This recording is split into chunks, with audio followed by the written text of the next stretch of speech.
Hi! Hello everyone. Welcome back to our channel Tanya to guide. హెడ్సెట్‌కి సంబంధించి, డీఎడ్‌కి సంబంధించి 2 రిజల్ట్స్ డిక్లేర్ అయితే అయిపోయినాయి. అయితే కొన్ని కామన్ పాయింట్స్ ఉంటాయి ఏ కౌన్సెలింగ్‌కి అయినా గూడా. సో, అవి నేను ఎక్స్‌ప్లెయిన్ చేస్తాను. వీడియోని కంప్లీట్‌గా చూడండి. ఇట్లాంటి రెగ్యులర్ అప్డేట్స్ కోసం please do like, share and subscribe. So, first rank card ఎట్లా డౌన్‌లోడ్ చేసుకోవాలంటే వెబ్‌సైట్ ఓపెన్ చేసిన తర్వాత ఇక్కడ కింద ర్యాంక్ కార్డ్ అని ఉంటది.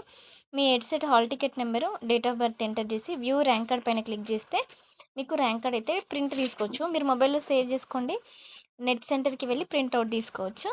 సో, డీఎడ్‌కి కూడా అంతే.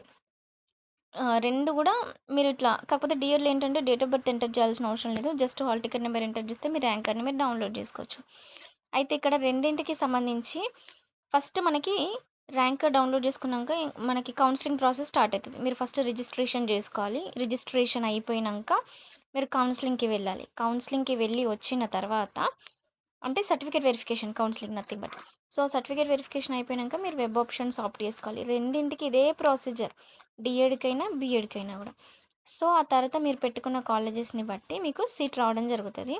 చాలా కాలేజెస్ పెట్టుకోండి. డీఎడ్ చేసిన వాళ్ళైతే 60-65 ఆర్ 70 మధ్యలో ఉన్నవాళ్ళు సేఫ్ స్కోర్. దాన్ని బేస్ చేసుకొని మీరు గవర్నమెంట్ కాలేజెస్ పెట్టుకోండి. చాలా తక్కువ గౌట్ కాలేజెస్ ఉన్నాయి డీఎడ్ వాళ్ళకైతే. సో, మీరు ఆప్షన్స్ ఎక్కువ పెట్టుకోండి. అట్‌లీస్ట్ 30 కాలేజెస్ పెట్టుకోండి. నాకు 79 ర్యాంక్ వచ్చింది. నేను పెట్టిన ఫస్ట్ ప్రిఫరెన్స్ కాలేజే నాకొస్తది అని అనుకోవద్దు.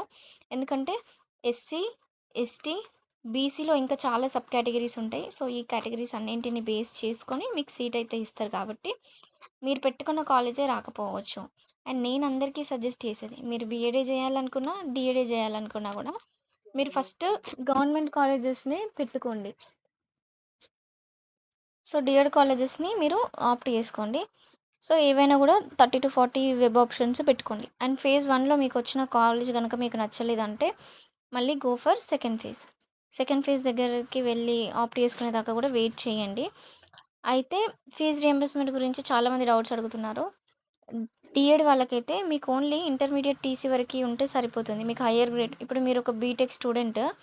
మీ బీటెక్ స్టూడెంట్ కానీ మీకు టీసీ లేదు అనుకోండి. అంటే ఇంటర్ టీసీ అంటే బీటెక్‌ది పెట్టాల్సొస్తది. హైయెస్ట్ క్వాలిఫికేషన్ ఏదైతే ఉందో. ఎందుకంటే మనం ఇంటర్ కాలేజ్‌లో బీటెక్ కాలేజ్‌లో ఇంటర్ టీసీ ఇస్తాం గాబట్టి. ఓకే. సో, అందుకోసం అన్నమాట. అదే బీఎడ్ వాళ్ళనుకోండి మీ డిగ్రీ టీసీ కంపల్సరీ. ఇదే డిఫరెన్స్ సర్టిఫికేట్స్‌లలో. మిగిలిన సర్టిఫికేట్స్ అన్నీ గూడా సేమే ఉంటాయి. Rank card, hall ticket, allotment order ఇవన్నీ గూడా సేమే ఉంటాయి. క్యాస్ట్ సర్టిఫికేట్, ఇన్‌కమ్ సర్టిఫికేట్ ప్రతీది గూడా సేమే ఉంటుంది. ఒక తేడా అల్లా డీఎడ్ అనేది ఇంటర్ బేస్డ్ కాబట్టి మీ ఇంటర్ క్వాలిఫికేషన్ వరకి సర్టిఫికేట్స్ మాత్రమే అడుగుతారు. అదే బీఎడ్ అనుకోండి మీ హైయెస్ట్ క్వాలిఫికేషన్ డిగ్రీ ఉండాలి. డిగ్రీ ఉంటేనే మీరు బీఎడ్ చేయడానికి ఎలిజిబుల్ కాబట్టి మీరు కంపల్సరీగా డిగ్రీ టీసీ పెట్టాల్సి ఉంటుందన్నమాట. Okay. Next thing income certificate లేకపోతే కౌన్సెలింగ్‌కి అటెండ్ కాకండి. అంటే రియంబర్స్‌మెంట్ వచ్చేటి వాళ్ళు. రియంబర్స్‌మెంట్ రాని వాళ్ళు నో ప్రాబ్లము.